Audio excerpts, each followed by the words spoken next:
Bonjour à toutes et à tous et bienvenue dans ce nouveau 40 live RTS QVT. Aujourd'hui, j'ai le plaisir d'accueillir deux avocates, Florence Monteil et Diane Mann, qui vont nous parler de la gestion de l'insuffisance ou de l'incompétence du salarié. Première partie, un exposé de 15-20 minutes et ensuite une deuxième partie qui sera consacrée aux réponses aux questions des participants. Florence, Diane, c'est à vous. Merci beaucoup Sébastien. Très heureuse de vous retrouver. Donc on se présente très rapidement. Je suis Diane Lemoine et à côté de moi, j'ai la chance d'avoir mon ultime associé, mon unique, Florence Monteil. Nous formons un binôme depuis plus de 16 ans. On exerce en droit du travail dans le cadre du cabinet LM Avocat qu'on a créé il y a plus de 10 ans.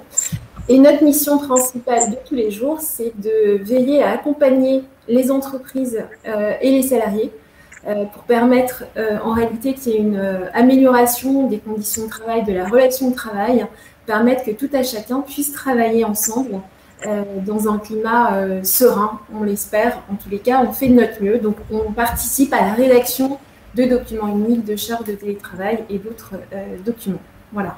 Donc, on va vous présenter sur l'insuffisance professionnelle et donc je laisse la parole à Florence. Alors, sur le sommaire rapide de cette intervention, donc on va déjà essayer de cadrer un petit peu ce qu'est l'incompétence du salarié pour ensuite continuer sur l'accompagnement de l'employeur lorsque une situation d'incompétence se manifeste. On va envisager la possibilité de modifier le poste de travail.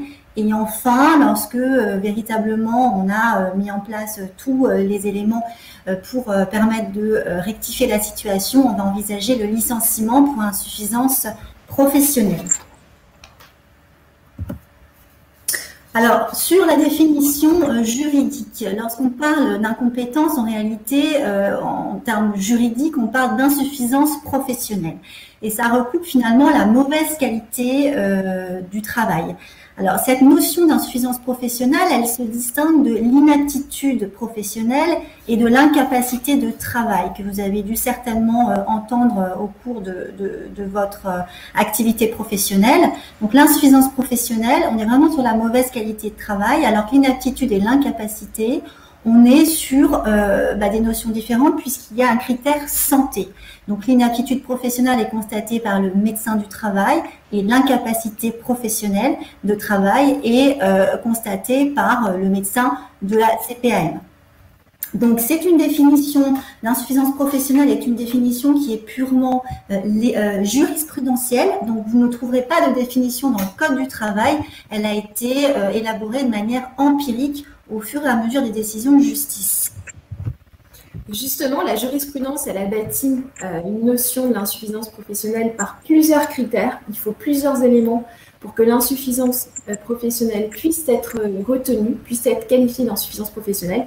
Et tout d'abord, il faut que l'incapacité du salarié, du collaborateur, elle soit durable. C'est-à-dire qu'elle ne doit pas être passagère, elle ne doit pas être temporaire, elle doit bien s'inscrire sur plusieurs mois. On doit pouvoir le constater vraiment de façon durable.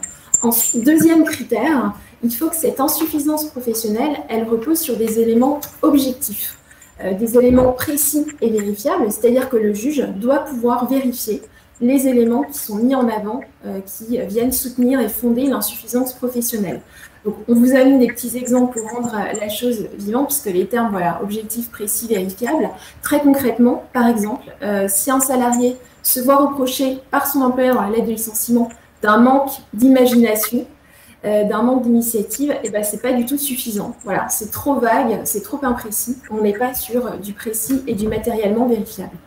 Troisième critère, il faut que l'insuffisance professionnelle, elle soit imputable directement au salarié. C'est-à-dire que ça ne doit pas venir de l'organisation d'un service, ça ne doit pas venir de l'entreprise. Là, l'exemple tous qu'on peut avoir en tête, c'est la pandémie, la crise sanitaire. Ça, ce sont des éléments extérieurs, alors que pour une insuffisance professionnelle, pour qu'elle soit constituée, c'est bien que ça relève directement du salarié.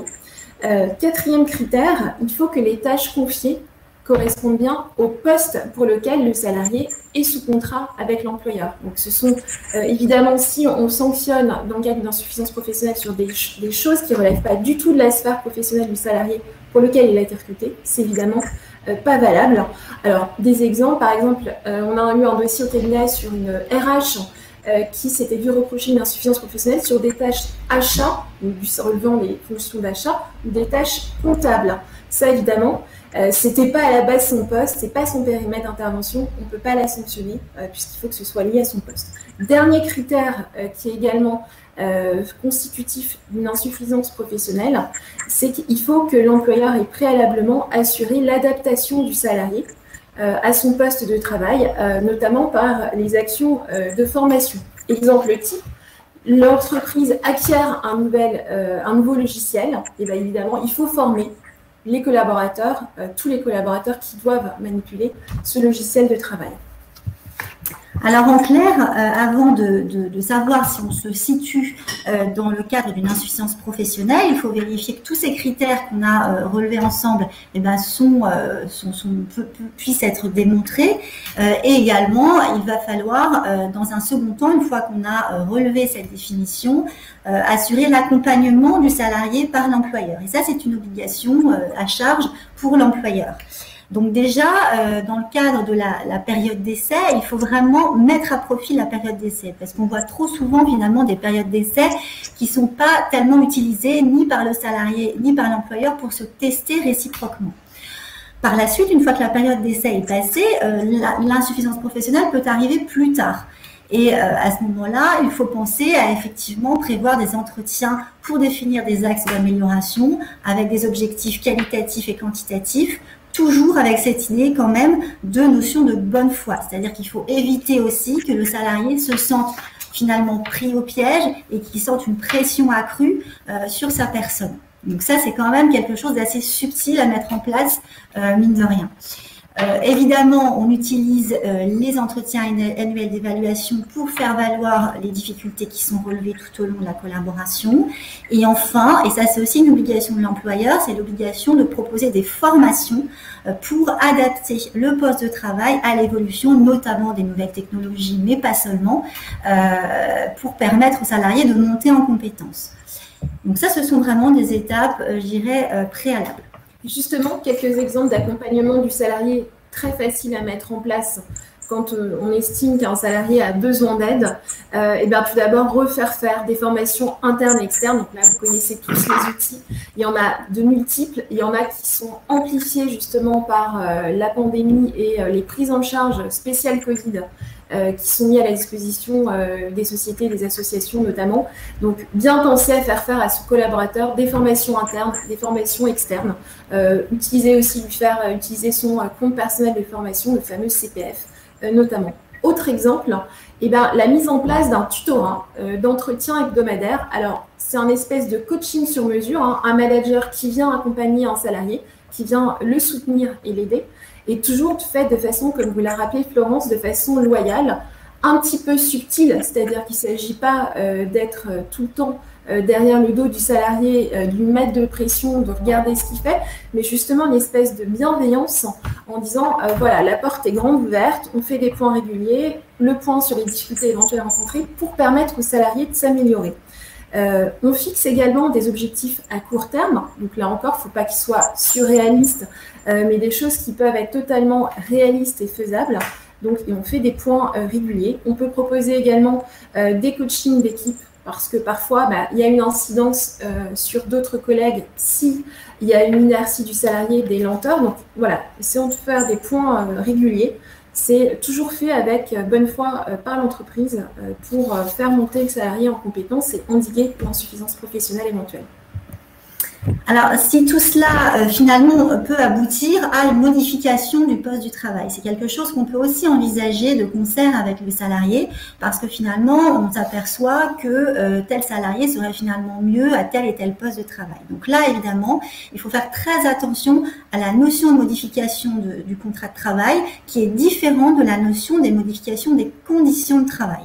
Alors, les modifications du contrat de travail, ça porte sur le montant des salaires, le coefficient et le niveau de responsabilité. Donc, évidemment, on est sur quelque chose qui relève vraiment des éléments principaux du contrat de travail. Alors que les modifications du contrat de travail, Alors elles vont porter sur la modification des horaires de travail, sauf le changement aujourd'hui, le contenu des tâches qui peut évoluer, qui peut être également modifié. Le changement de supérieur hiérarchique aussi peut parfois permettre d'améliorer aussi les performances du salarié.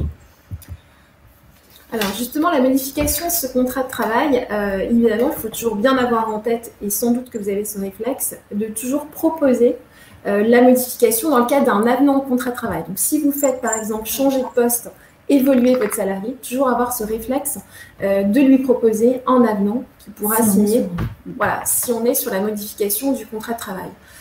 Et à ce moment-là, en fait, on peut également, par prudence, si on ne sait pas si il arrivera à mener à bien ces nouvelles fonctions après éventuellement avoir bénéficié de formation, prévoir une période probatoire. Donc c'est comme on a mis que c'était différent d'une période d'essai, mais c'est parce que c'est une période d'essai qui est enchâssée dans la continuité de l'ancienneté acquise au poste. Le contrat de travail a évolué, il y a cet avenant, mais on est toujours avec le même employeur. Donc pour, entre guillemets, permettre au salarié aussi de voir si ce poste l'intéresse et l'employeur de voir s'il est efficient, on peut prévoir cette période probatoire. Donc ça, c'est la modification du contrat de travail qui est totalement différent, on vous l'a mis en gris pour mes mots, des conditions de travail, où effectivement, si vous changez d'un bureau à un open space, si vous changez d'étage en collaborateur, par exemple, là, vous n'avez pas besoin de recueillir son accord, donc il n'y a pas besoin d'avenant, c'est une imposition de l'employeur à son collaborateur directement.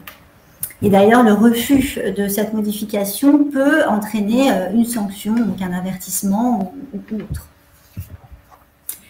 Alors, si après tout ça, eh bien, il se trouve que malheureusement, on est face à une impasse, on ne peut pas modifier ni les conditions ni le contrat de travail, on peut effectivement envisager le licenciement pour insuffisance professionnelle, sachant qu'il n'y a pas de préjudice particulier à démontrer pour l'employeur. Le seul fait de ne pas, je dirais, travailler dans les qualités, de rendre des travaux dans la qualité requise suffit pour motiver ce type de licenciement.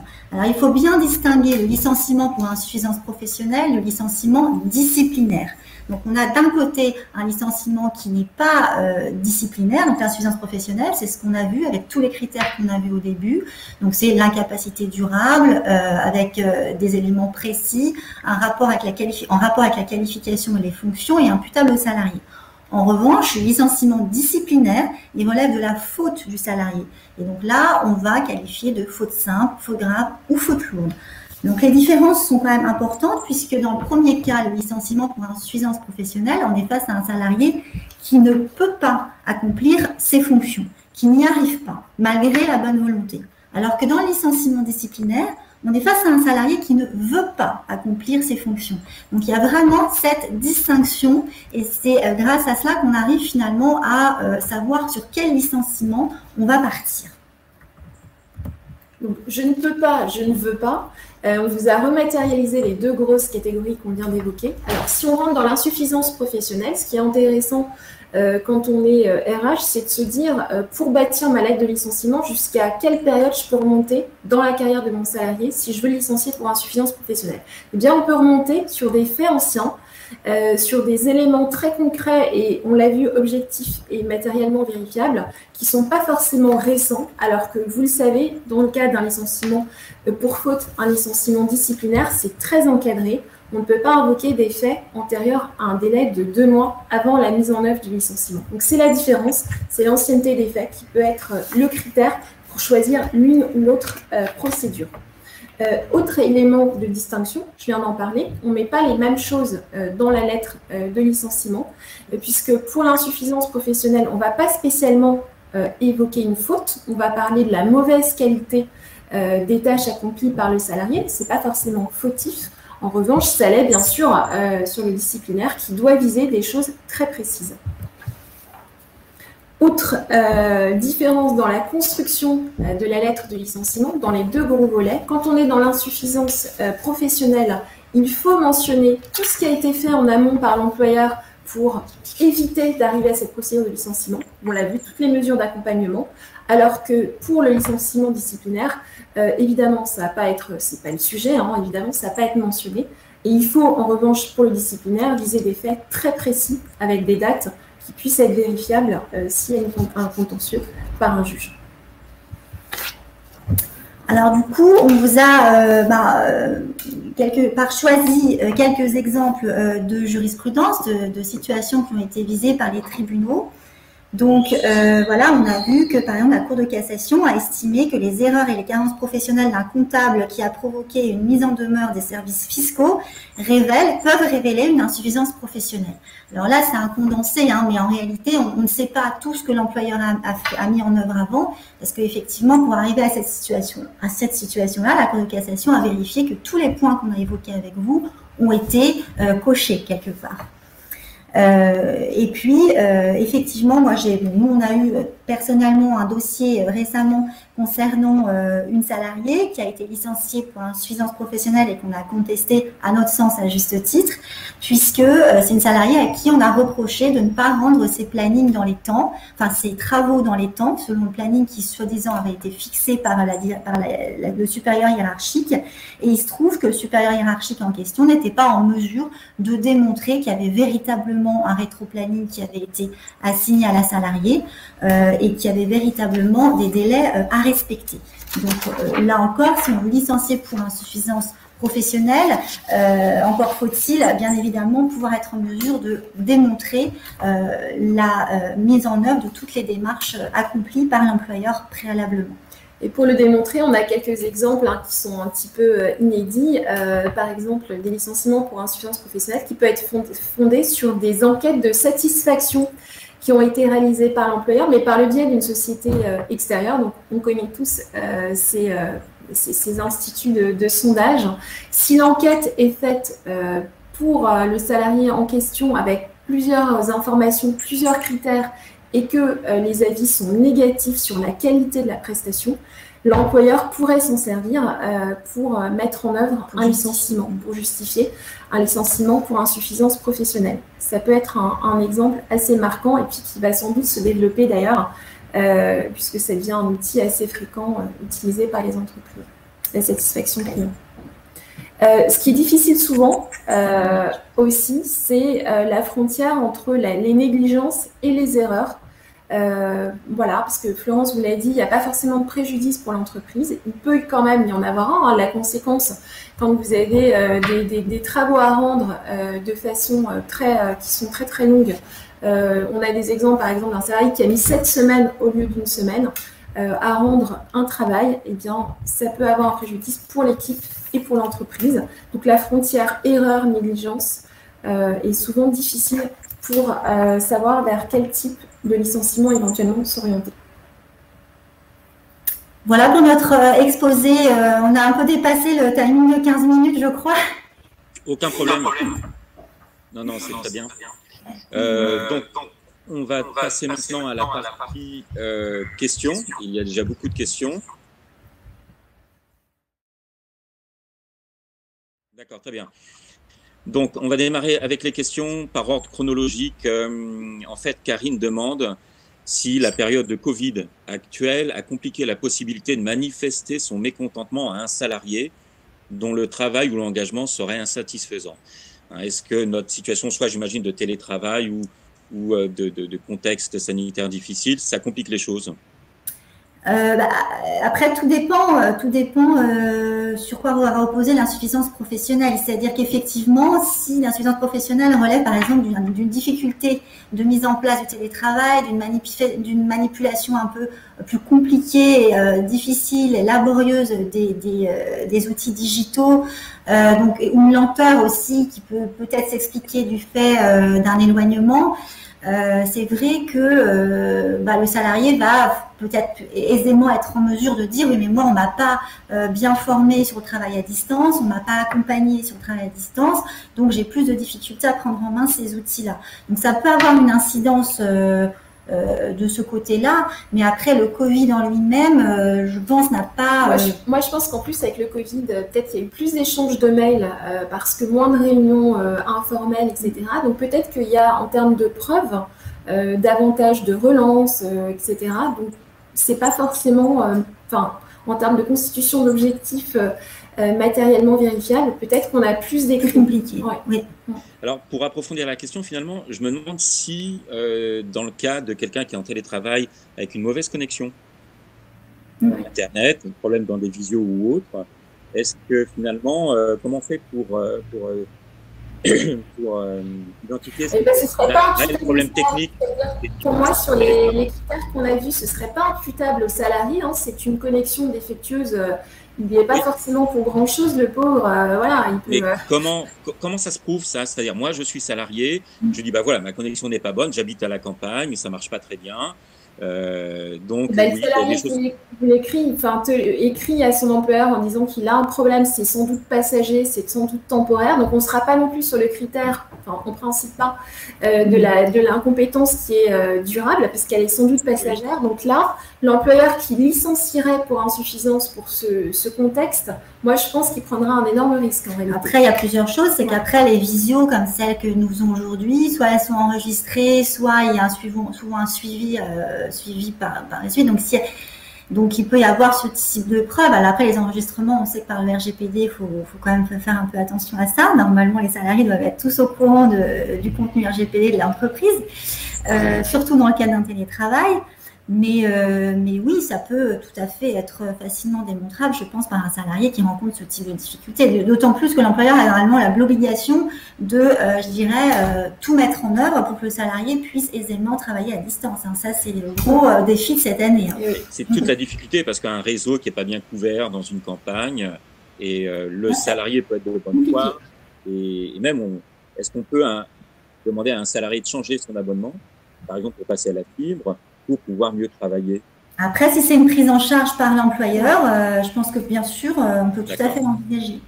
L'employeur peut le prendre à sa charge finalement. Ça fait partie des outils de travail. Ah oui, tout à fait. D'accord. Anne-Sophie demande si l'ancienneté du salarié a une influence dans la situation. Eh bien, pas du tout. C'est-à-dire que vous pouvez avoir des salariés très anciens qui sont licenciés pour insuffisance professionnelle. Là encore, le critère, ce sera de voir qu'est-ce qui a été pris en mesure par l'employeur pour essayer justement de faire que le salarié gagne en compétences, s'améliore. Et donc, plus sur la durée, l'employeur aura démontré qu'il a alerté le salarié, qu'il lui a fait faire des formations, qu'il a quelque part coaché sans succès. Et même si l'ancienneté est très grande, 20 ans, c'est possible. Alors, on peut tout à fait l'envisager. Moi, j'ai un petit bémol quand même. Alors oui, c'est vrai, on peut l'envisager à tous les stades. Ça veut dire qu'en fait, on n'est jamais prémuni d'une insuffisance professionnelle, surtout parce que les postes évoluent beaucoup aujourd'hui. Donc c'est un petit peu la complexité de la situation. En revanche, je pense quand même les conseillers prud'homaux, si ça va en contentieux, vont quand même être plus attentifs sur les mesures qui ont été prises en amont par l'employeur. Ça, c'est quand même certain, parce que évidemment, 20 ans d'entreprise, voilà, ils vont quand même prendre, ils vont être beaucoup plus attentifs. C'est normal. Il y a aussi un critère, c'est que si on a fait, il y a eu plusieurs promotions du salarié, de nombreuses félicitations justement récurrentes sur la qualité de son travail, sur son implication, son sérieux. Là, évidemment, c'est une prise de risque, ça a beaucoup moins de sens de mettre fin au contrat par un licenciement pour insuffisance professionnelle si on l'a félicité 6 mois avant, dans le cadre de l'entretien annuel d'évaluation, dans le cadre de mail du manager en disant comme toujours, super travail, etc.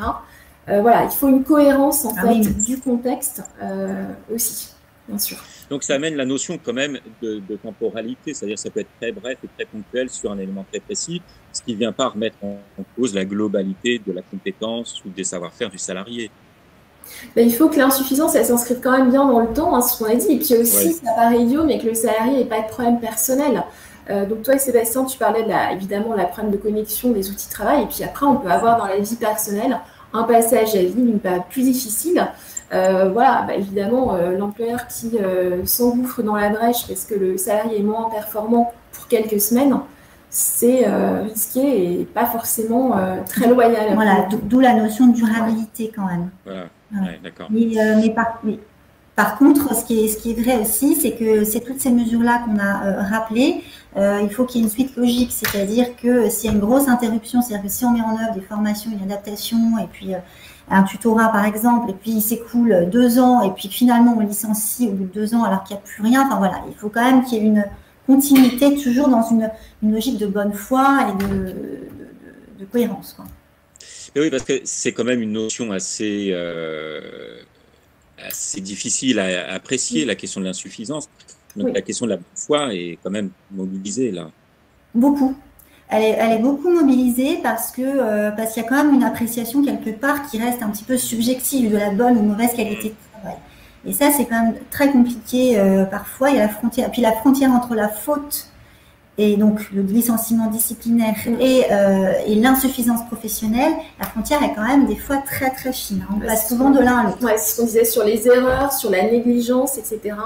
Là, la frontière est difficile, effectivement. D'accord. Lydie demande en fait si un employeur propose aux salariés de mobiliser son compte personnel de formation, est-ce qu'on peut considérer ça comme une adaptation de ses compétences au poste? Pour moi, c'est un petit peu light en fait. Ouais, moi aussi. C'est-à-dire que on peut pas. Ce qu'on voit trop souvent dans les entretiens annuels d'évaluation ou dans les entretiens formation, parce que vous savez qu'il y a un entretien formation qui est obligatoire tous les 2 ans. Pour les employeurs, ils doivent consacrer un temps pour leurs salariés au moins une fois tous les 2 ans, vraiment consacré uniquement à l'aspect formation.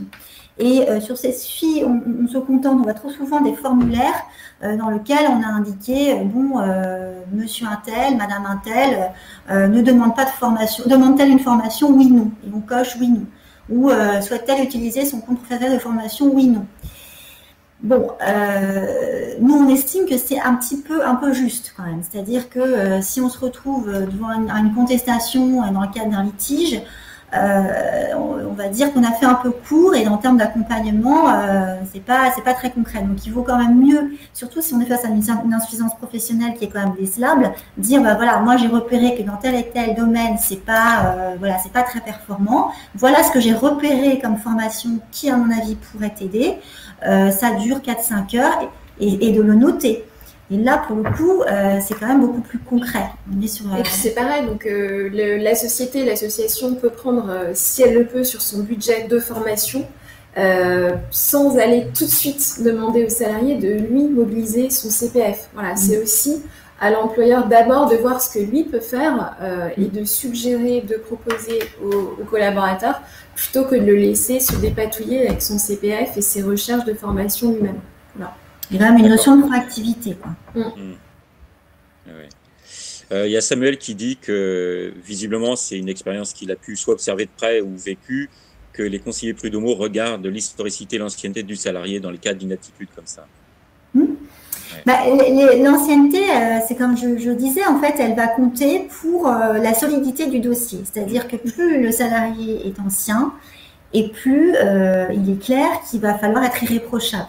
Donc, il va falloir avoir suivi vraiment toutes les étapes, avoir véritablement essayé d'accompagner, avoir véritablement essayé d'adapter le salarié à son poste de travail. Donc, il va y avoir une approche beaucoup plus sévère et stricte, et ce qui est logique, c'est normal. Bien sûr, ouais. Sandrine demande comment réagir dès lors que le salarié incompétent est encadré et évoque du harcèlement moral de la part de la direction. Ouais. Ça, c'est le problème. Alors, le harcèlement moral, ça peut devenir, dans ce cas-là, le panneau qu'on brandit et qui vient tout masquer, tout brouiller les cartes. Tout à fait. Oui, c'est ce qu'on disait tout à l'heure. Il faut évidemment, quand on propose un accompagnement pour essayer de faire que le salarié soit moins dans des difficultés professionnelles qu'il rencontre dans le cadre de son poste, il faut faire un accompagnement sur mesure, qui soit pas, quand je disais, pas avoir le manager toujours sur le dos du salarié, c'est vraiment ça, c'est-à-dire qu'il faut faire un accompagnement qui corresponde à la situation. On ne va pas passer de rien à tout. Il faut le faire avec un dialogue peut-être constructif en disant aux collaborateurs, voilà, est-ce que si on fait des points hebdomadaires réguliers, ça peut vous aider, ça peut correspondre. Il faut vraiment qu'il y ait un dialogue constructif. Voilà, c'est ça. En fait, l'idée, c'est plutôt essayer de trouver une collaboration avec le salarié, plutôt que d'imposer, par exemple, des visios toutes les semaines pour faire un point, etc., de manière très scolaire, ce qui peut être quand même un peu des fois un peu humiliant, Donc, d'essayer de trouver ensemble le juste équilibre. Et puis moi, ce que je trouve plus intéressant, c'est souvent de faire intervenir quelqu'un qui ne travaille pas régulièrement avec le salarié, c'est-à-dire qui n'est pas le supérieur hiérarchique direct. Parce que le problème, c'est que parfois, avec le supérieur hiérarchique, parfois ça se passe pas très très bien, où il peut y avoir des crispations, des tensions. Donc, renforcer, je dirais, la tutelle du supérieur hiérarchique direct pour essayer de faire monter en compétence le salarié qui est, lui, en perte de confiance en lui, c'est pas forcément une bonne chose. Donc, c'est vrai que le risque de harcèlement moral, il est présent dans ce type de demande. En tous les cas, le harcèlement moral est présent dans ce type de situation. Donc, c'est pour ça que nous, on préconise des fois des coachings, parce que les coachings, ça permet plus de valoriser la personne que justement de l'infantiliser. Et puis, pourquoi pas de prévoir des moments de médiation, ce qui est tout à fait possible aussi si on sent que ça... Et si on en est sur une toute phase où l'employeur convoque un entretien préalable de licenciement et sans attendre l'entretien préalable, le salarié prend sa plume, fait un mail en disant « mais en réalité, le vrai problème, c'est que je suis harcelé », ce qui peut être le cas, ça peut exister. Il faut évidemment commencer par faire une enquête très très précise en termes, bien sûr, pour vérifier ce point qui est soulevé par le salarié et ensuite, en fonction de l'enquête, du résultat, continuer ou non la procédure de licenciement pour insuffisance professionnelle. Oui, parce qu'en fait, ça peut être dans les deux situations en même temps. Et d'une situation avec insuffisance et une situation de harcèlement ou d'une venant... Bien sûr. Oui, parce que ce qu'il faut savoir, c'est qu'un salarié, on le sait tous, qui est en situation d'insuffisance professionnelle, c'est quand même une situation qui est difficile à vivre pour lui. Et on ne voit plus Sébastien. Si, je suis toujours là. D'accord. J'ai plus l'image. Et donc, il peut très vite avoir l'impression, en tous les cas, qu'on l'en veut ou qu'on n'est pas reconnaissant et qu'il peut y avoir toute cette... Ça, c'est très classique, très, très classique. Ouais. D'accord. Alors, Karine demande comment montrer que le salarié s'adresse de façon insatisfaisante, mais non injurieuse à du public ou à un client. Comment est-ce qu'on peut justifier ça, démontrer ça? Quand même, on disait tout à l'heure, il y a quand même des notions très subjectives, une appréciation qui est un peu telle, on va assez délicate. Comment est-ce qu'on peut... par exemple, sur la présentation en rendez-vous client, si c'est à deux, si ça se fait à deux collaborateurs et que le deuxième collaborateur dit au RH, par exemple, ou au DG, etc., franchement, c'est plus possible de faire des présentations clients avec tel collègue, il est mauvais, etc., il n'y arrive pas. Il peut y avoir des mails, d'échanges de mails informels. Il peut y avoir une attestation si on en est vraiment dans une phase contentieuse et qu'il faut le démontrer en justice. Si le salarié a contesté son licenciement, il faut que l'employeur puisse évidemment prouver avec tous les critères qu'on a énoncés. Et donc, dans le faisceau d'indices, on peut avoir, par exemple, des mails qui sont adressés par le collègue à son employeur, ou bien un retour client. On le disait aussi, si c'était pour une mission qui devait être remportée, et puis, alors, c'est pas forcément fréquent, mais le client peut dire, non, je vous ai pas retenu parce que vos collaborateurs sont venus en rendez-vous. Il y en avait deux, il y en a un, j'ai vraiment rien compris à ce que vous me proposiez ou autre. Voilà, c'est l'image en fait. Ça va vraiment dans le sens du, vous savez, maintenant, il y a vraiment le service qualité, c'est-à-dire que maintenant, de plus en plus d'entreprises, d'associations ou autres mettre en place un petit peu ce retour qualité. Donc souvent, c'est à ce moment-là qu'on peut le voir, le mettre en évidence. C'est un moyen assez objectif quand même de pouvoir évaluer la qualité. C'est toujours pareil, si c'est une plainte isolée, enfin une récrimination isolée parmi d'autres, ça va pas suffire, c'est évident. On sait très bien qu'il va toujours y avoir des mécontents, ou alors ce jour-là, il va pas être de bonne humeur, ça va pas bien se passer. Mais on sait que ça peut arriver dans une vie professionnelle, évidemment, c'est normal. Mais c'est la répétition. C'est la répétition, toujours le côté durable. Hein, et puis voir justement qu'est-ce qu'aurait fait l'employeur pour que ça ne se répète pas trop souvent. Donc si c'est s'exprimer en public justement chez des rendez-vous clients, est-ce qu'il n'y a pas des petites formations sur la prise de parole, mieux rôder, la présentation, etc. Voilà, ça participe toujours. Qu'est-ce que l'employeur doit toujours se poser la question en disant manque de chance, là j'ai un collaborateur qui n'est pas du tout à l'aise sur son poste, qu'est-ce que je peux faire pour l'aider, pour l'accompagner et puis c'est que du gagnant-gagnant, que le salarié soit plus épanoui et que l'employeur gagne aussi justement en qualité de production du salarié. Donc en fait, l'employeur a quand même toujours cette responsabilité de proposer des moyens pour améliorer la qualité du travail et les compétences du salarié. Donc, il ne peut pas simplement se satisfaire en disant, voilà, il y a eu des retours clients qui disaient que, finalement, dans les entretiens, vous n'êtes vraiment pas satisfaisant. Il faut aussi proposer en face des mesures pour améliorer ça. C'est ça. C'est vrai que, alors, ça peut paraître très lourd hein, pour certains employeurs parce que ça demande quand même du temps, ça demande un peu de moyens. À consacrer, mais c'est vrai que c'est quand même la direction qu'on prend, hein, c'est-à-dire que vraiment l'employeur doit finalement nouer un dialogue constructif avec les salariés. C'est pas toujours évident, mais enfin c'est quand même vraiment par là que ça tend. D'accord. Joël demande après une période d'essai satisfaisante.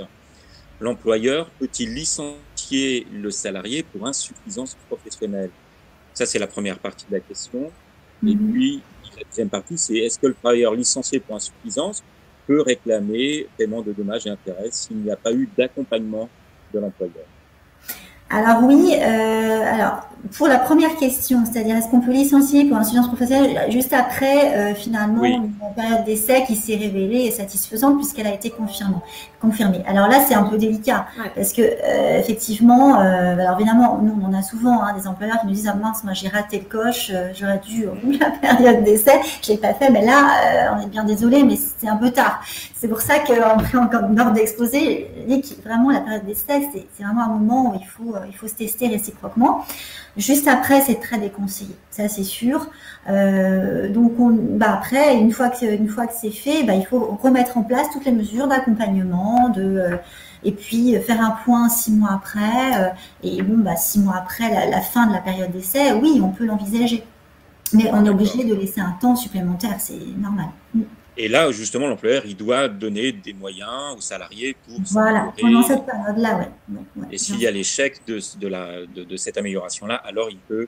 Oui, mais d'ailleurs, même pendant la période d'essai, parce que je rappelle quand même, parce que je ne sais pas si tout le monde est bien au courant de cet élément-là, mais une période d'essai, si elle est rompue, mais que le salarié démontre qu'en réalité, l'essai n'a pas réellement lieu, c'est-à-dire que en clair... on ne lui a pas vraiment donné de travail ou on ne lui a pas donné des tâches qui sont en rapport avec ses qualifications, la rupture de période d'essai, elle peut être abusive parce que, comme son nom l'indique, il faut que le salarié soit mis à l'essai. Alors, dans la période d'essai, l'employeur a l'obligation aussi de fournir des moyens d'amélioration pour le salarié? De former et de fournir les moyens, qui soient des moyens, pas des Alors, de former, moi, je pense pas pendant la période d'essai, je pense qu'ils forment, parce que c'est quand même assez court. Des fois, on n'est pas tout à fait d'accord. On n'est pas tout à fait d'accord, mais c'est pour ça qu'on a l'esprit de contradiction. Alors, ça dépend de la période d'essai. Si c'est un cadre qui a une période d'essai longue qui se renouvelle, c'est ce que disait Florence. En fait, vous allez voir qu'on est d'accord, ça dépend de la durée de la période d'essai. Ouais, en fait. C'est-à-dire que si on est sur une période d'essai, par exemple, dans un CDD de 3 jours, évidemment, c'est pas la même chose qu'une période d'essai qui ferait 6 mois. Voilà, oui, ça dépend du poste aussi. Ou même un mois, c'est-à-dire qu'un mois de période d'essai, un mois ou 2 mois de période d'essai, moi j'estime que c'est un peu court parce que la formation, elle n'a pas non plus vocation à combler des carences. Alors, parce que je pense qu'on ne parle pas la même chose. Moi, je parle vraiment de la prise en main du poste, en fait. C'est-à-dire la formation interne aux procédures de l'entreprise. Oui, je pense que Florence parle plutôt de la qualification professionnelle. Voilà. Oui, c'est vrai qu'on ne parle pas de la même chose. Oui, c'est vrai. C'est-à-dire que si dans une prise de poste, il est nécessaire d'avoir une formation de quelques heures pour la prise en main d'un logiciel, il est vrai que cette formation-là, il faut qu'elle soit réalisée dès si la on prise est de poste. vendeur sur des produits qui sont un peu niche, pas, etc., il faut évidemment avoir accès à la culture d'entreprise, le produit, les connaître. Voilà. Bien sûr, oui. Oui. Ça demande quand même un temps d'adaptation pour le coup procédure interne. Et la deuxième partie, donc, le travailleur qui a été licencié, est-ce qu'il peut réclamer le paiement de dommages et intérêts s'il n'y a pas eu d'accompagnement? Oui, oui, complètement. Ce sera meilleur en fait dans sa contestation de son licenciement pour insuffisance professionnelle s'il dit mais moi ça fait 10 ans que je suis là, j'ai eu 0 formation, l'entretien annuel j'en ai jamais vu la couleur, ou il y en a eu un mais il a été fait il y a 8 ans et puis pas depuis, il n'y a pas de point d'équipe, etc. Forcément tous ces éléments-là, il va les mettre en avant dans le cadre de sa procédure prud'homale et c'est à l'employeur d'apporter la preuve en sens contraire ou pas. S'il n'y en a pas, il n'y en a pas. On ne peut pas l'inventer. Après, l'indemnisation, on peut tout à fait la demander, mais il faut savoir que quand on a moins d'un an d'ancienneté, l'indemnisation du fait de l'application des barèmes Macron, elle est quand même très limitée. D'accord. C'est pour répondre à la question. Il y a une question qui me semble assez technique, là, de Pascal. Vous allez me dire si ça peut entrer dans le cadre de cette session. Quelles sont les différences d'indemnisation entre le licenciement pour incompétence et le licenciement pour faute? Alors, c'est un petit peu ce qu'on a vu lors de la présentation, mais on a fait vite parce que pour une question de temps, pour pas vous embrouiller. Mais la différence, elle se situe pour moi à 2 niveaux. Il y a un licenciement qui est disciplinaire, c'est-à-dire qu'on reproche finalement à un salarié de ne pas vouloir faire quelque chose. Donc, par exemple, il refuse, il n'accepte pas d'arriver à l'heure sur son poste de travail, il n'accepte pas les horaires de travail. Sur les process, il refuse de les accomplir, alors même que son CV, il remplit toutes les cases et qu'a priori, il n'a pas de difficulté pour parvenir à réaliser les tâches. Là, on est vraiment sur de la faute. Parce qu'il y a de la mauvaise volonté, il y a de la mauvaise volonté du salarié. L'insuffisance professionnelle, c'est vraiment quelqu'un qui met de la bonne volonté, mais qui n'y arrive pas. Après, du coup, ce que ça implique au niveau du licenciement, alors les conséquences sont les mêmes qu'un licenciement sans cause réelle et sérieuse, c'est-à-dire qu'on a toujours le préavis qui est dû, on a l'indemnité de licenciement qui est due dans les 2 cas. Après, là où c'est particulier, c'est dans la rédaction de la lettre de licenciement. Et c'est là où, pour ceux qui se poseraient la question, il faut quand même être accompagné, parce que ce qu'il s'agit pas de faire, c'est de faire un amalgame, un mélange des genres, c'est-à-dire mélanger de l'insuffisance professionnelle avec du disciplinaire, de dire à la fois vous n'êtes pas bon et en plus vous avez commis telle et telle faute, donc on vous licencie pour faute grave. Et là, c'est pas bon, en général, on se prend les pieds dans le tapis parce que on ne sait pas déterminer. Est-ce qu'on est sur de l'insuffisance professionnelle ou de la faute grave? Là, généralement, ça invalide votre licenciement. Donc, c'est une question, effectivement, c'est une bonne question, mais la différence, même quand on est très aguerri dans ce domaine, elle n'est pas facile à faire. Et dans la rédaction, c'est quand même quelque chose d'assez périlleux. D'où la nécessité de prendre un conseil juridique, en fait. À ce moment-là, franchement, oui. Franchement, oui. Mieux vaut. On se retrouve trop avec des lettres de licenciement où ensuite c'est un peu compliqué pour aller. Parce qu'il y a des employeurs qui, évidemment, ont le souci de tout mettre dans la lettre de licenciement, de rajouter, ils pensent à plein de choses, etc. Ils font un peu le bilan. Et la difficulté, voilà, c'est ce qu'on disait, si on est sur du disciplinaire, il faut que les faits soient très récents, en 2 mois. Ce qui n'est pas le cas de l'insuffisance professionnelle, c'est ce qu'on vous a expliqué tout à l'heure. Mais ceux qui ne savent pas forcément, mais voilà, par méconnaissance et qui veulent en fait faire un bilan très complet, c'est périlleux. Et voilà, en fait, en vouloir faire bien, il faut parce que pas du coup, bien. le juge est perdu. Est-ce qu'on est sur l'insuffisance professionnelle? Est-ce qu'on est sur du disciplinaire? On s'y perd et ce ne sont pas forcément les mêmes éléments qu'on met en avant quand on se défend. La lettre de licenciement n'est pas le fait de régler ses comptes et de faire le bilan des années de travail. Non. Pas du tout. Absolument pas. Il faut, non, absolument pas. Donc parfois, il vaut mieux en mettre beaucoup moins et que ça soit bien cadré. Ouais. Exactement. Ouais. Alors j'ai une question en fait. Dans le cadre d'un travailleur qui serait en alternance, un contrat d'alternance, un BTS, une licence pro ou un master en alternance. Comment ça se passe là? Parce que la personne est en formation. Donc, le fait qu'il y ait des insuffisances, c'est presque normal. Oui. En fait, alors nous, à titre personnel, nous, on n'a jamais eu de rupture de contrat pour insuffisance professionnelle pour ce type de profil. À mon sens, ce serait pas bienvenu. Parce qu'effectivement, il y a quand même une dimension formation de l'employeur, donc il doit quand même prendre part à cette... parce que généralement, quand on prend ce type de contrat, c'est qu'on a aussi certains avantages à le faire. Donc la contrepartie, c'est vraiment de former le salarié en question. Après, il peut y avoir des limites, c'est-à-dire que si vraiment on est sur un salarié qui vraiment est dans l'incapacité totale, par exemple, on lui demande, on veut quelqu'un qui soit bilingue anglais, et que finalement on s'aperçoit que pas du tout, on n'y est pas. Bon, ça pourrait éventuellement justifier quand même une insuffisance professionnelle si on est sur quelque chose de flagrant. Mais voilà, vraiment sur des exemples très extrêmes, quoi. Pareil, je pense que ça dépend de l'ancienneté, pour le coup, acquise au poste. Et toujours pareil, est-ce que l'employeur essaie vraiment de l'aider, de l'accompagner avant ou pas?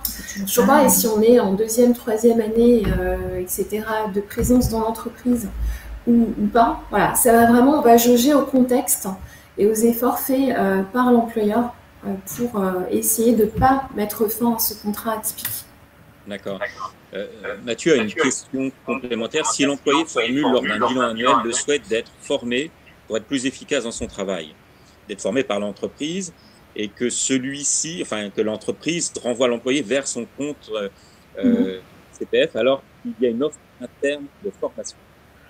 La priorité pour l'employeur, c'est évidemment de ne pas faire utiliser le CPF par le salarié. C'est ce qu'on disait tout à l'heure, mais c'est vrai que la priorité pour un employeur, c'est d'utiliser un budget de formation, c'est de faire une formation FNE formation, c'est d'aller chercher des formations qui sont financées par l'entreprise sans toucher au CPF du salarié. C'est vraiment, il peut le suggérer, mais à la limite en complément en fait. En deuxième temps. En seconde intention, pas en première intention. Tout à fait. Exactement. Tout à fait. Surtout que là, je vois dans la question que s'il y a une offre interne de formation qui correspond, à mon sens, l'employeur, ou alors il faudra vraiment qu'il justifie la raison du refus. C'est toujours pareil, peut-être qu'il y aurait une explication objective qui permette de refuser, mais s'il n'y en a pas, on pourrait penser que c'est de la mauvaise foi. En fait, on est toujours dans cette logique finalement de bon sens et de bonne ou mauvaise foi. Surtout si la formation, elle colle aux besoins de l'entreprise et du collaborateur, bien sûr, pour être mieux formé. Vous avez parfois des salariés, moi j'ai des exemples dans des dossiers, un salarié qui veut faire des cours de cuisine alors que par exemple il est comptable, on ne va pas forcément voir le lien avec sauf s'il veut faire de la cuisine pour ses collègues, je ne sais pas dans le cadre des pauses déjeuner, mais voilà, il faut vraiment qu'il y ait un lien. Et c'est vrai que du coup, peut-être que là l'employeur dit utilisez votre CPF, c'est parce que ça n'a... Voilà. On n'est pas sur une formation logicielle de comptabilité pour prendre adaptation du poste, etc. Et Mathieu demande si, en fait, l'entreprise, après, peut justifier que l'employé ne puisse pas bénéficier de sa prime de performance ou d'augmentation de salaire puisque l'employé n'a pas fait la formation avec son CPF et que l'employeur a refusé ça entre dans le cadre d'une formation interne. En fait, ça suit ce qu'on a dit, c'est-à-dire qu'à partir du moment où l'employeur ne peut que suggérer l'utilisation de son CPF, mais il ne peut pas l'imposer, il peut pas. Ça, par contre, ce serait vraiment une mesure sanction, en fait. Et donc, non, c'est prohibé, ça. Oui. On sent qu'on va le faire pour l'employeur. Tout à l'heure, vous parliez qu'il n'y avait pas de nécessité pour l'employeur de démontrer le préjudice dans le cas d'insuffisance. Alors on peut dire finalement s'il n'est pas obligé de démontrer le préjudice et qu'il ne le démontre pas, est-ce qu'il y a vraiment un préjudice? S'il n'y a pas vraiment de préjudice, est-ce qu'il y a vraiment une insuffisance? Alors, en fait, quand je veux dire qu'il n'a pas à démontrer qu'il n'y a pas de préjudice, c'est-à-dire qu'en d'autres termes, en prenant un exemple, on a une vendeuse de magasin qui est désagréable avec les clients et qui n'arrive pas à être accueillante, etc. Donc, elle va être licenciée pour insuffisance professionnelle après tout ce qu'on a vu, éventuellement une adaptation, etc. Ça va pas fonctionner, elle n'y arrive pas. Alors, ce que je veux dire par là, c'est que l'employeur, il va pas être obligé de démontrer qu'il y a une perte de chiffre d'affaires. Il va pas être obligé de démontrer que du fait de la présence du salarié, les autres collègues, finalement, le vivent très mal, que c'est très compliqué parce que leur collègue n'est pas compétente et qu'elle doit la substituer. Ça, c'est pas une obligation de le mettre en avant. Voilà. C'est-à-dire que le simple fait... Voilà, mais le simple fait de ne pas répondre aux prérequis d'une vendeuse, parce que pour l'image de marque, bon, ça suffit, quoi. C'est ce que je veux dire.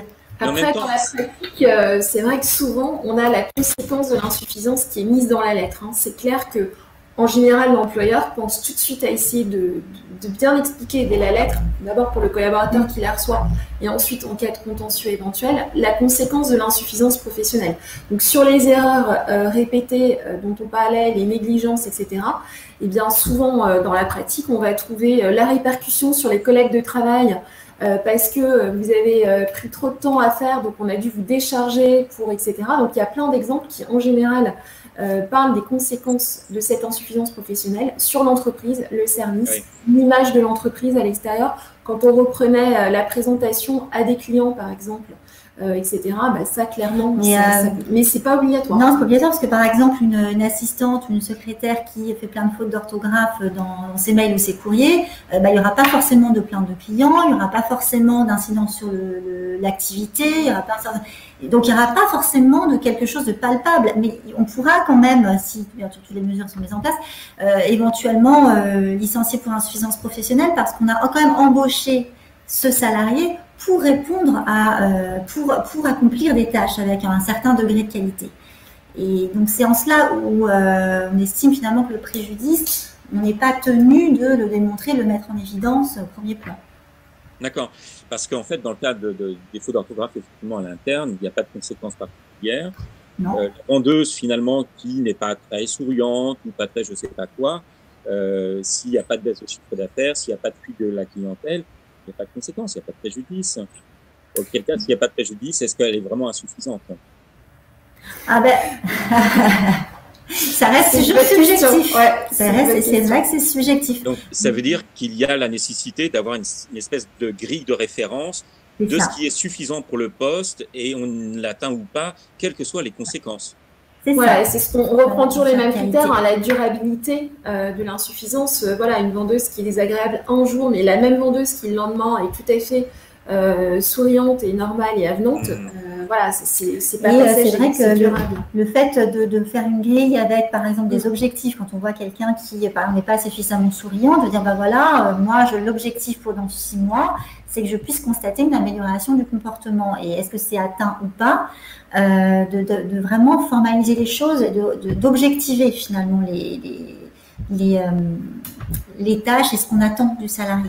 Oui, et c'est là justement par rapport à la question de l'entretien que vous avez évoqué tout à l'heure, l'entretien individuel annuel, le fait de pouvoir le nommer dedans, c'est important parce que ça permet de caler un peu les choses pour le salarié, pour l'employeur. Oui, et puis c'est aussi dans l'entretien annuel, le salarié aussi, il a son espace d'expression. Il va réfléchir, et normalement, un entretien bien fait, on réfléchit à l'avance à ce qu'on veut dire à son employeur. Il peut expliquer que, par exemple, lui se trouve en surcharge d'activité. Ça peut être un élément que ça fait 2 ans qu'on lui dit que l'équipe va être renforcée par des embauches, que c'est pas le cas, qu'il a un portefeuille client qui est de plus en plus grand à gérer, etc. D'où son retard pris sur certaines tâches.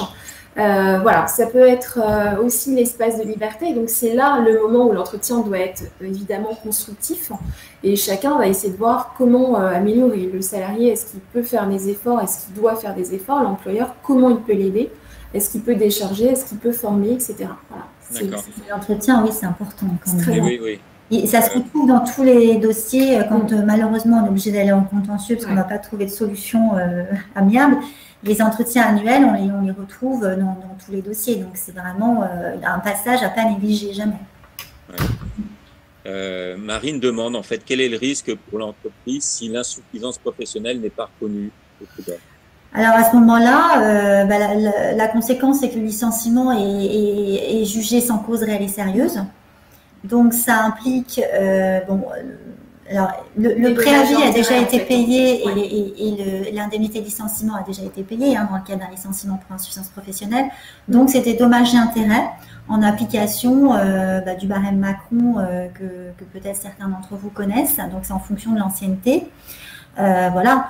Donc, voilà le risque. Voilà le risque. Après, il peut y avoir d'autres risques qui seraient éventuellement, justement, le harcèlement moral, etc., qui seraient liés au comportement périphérique. Oui, d'accord. Dans le cas où l'employeur irait proposer une modification du contrat, comme vous aviez mentionné tout à l'heure, si le salarié refuse. Alors, si c'est une modification du contrat, donc si ça touche aux éléments essentiels, c'est-à-dire en gros, c'est schématique, mais c'est le salaire, le coefficient hiérarchique avec la convention collective et le niveau de responsabilité, sur cet et bien le salaire. Comment? Justement, sur ce troisième aspect, la question et on doit absolument recueillir l'accord écrit express du salarié. En d'autres termes, si le salarié adhère mais sans avoir signé un avenant, c'est pas une adhésion. Voilà. Donc en fait, en gros, le silence ne vaut pas acceptation dans ce domaine-là. Donc ça ne vaut pas acceptation, donc on ne peut pas modifier son contrat. Donc ça signifie qu'il faut trouver autre chose, parce qu'on ne va pas pouvoir licencier sur ce motif-là. Ou alors il faut trouver un autre motif. Donc soit du coup une insuffisance professionnelle, parce que du coup il n'aura pas voulu modifier son contrat de travail, et l'insuffisance professionnelle va perdurer, ce qui fait que ça va peut-être aboutir à un licenciement pour insuffisance professionnelle. En revanche, c'est vrai que si on modifie les conditions de travail, donc simplement certaines tâches, on lui enlève certaines tâches, on lui ajoute d'autres tâches qui paraissent plus... Là, on n'est pas sur la modification de contrat, donc on peut lui imposer. Et le refus, par contre, est sanctionnable. D'accord, ok. Est-ce qu'il y a d'autres questions parmi les participants? On arrive un peu au terme là de la session.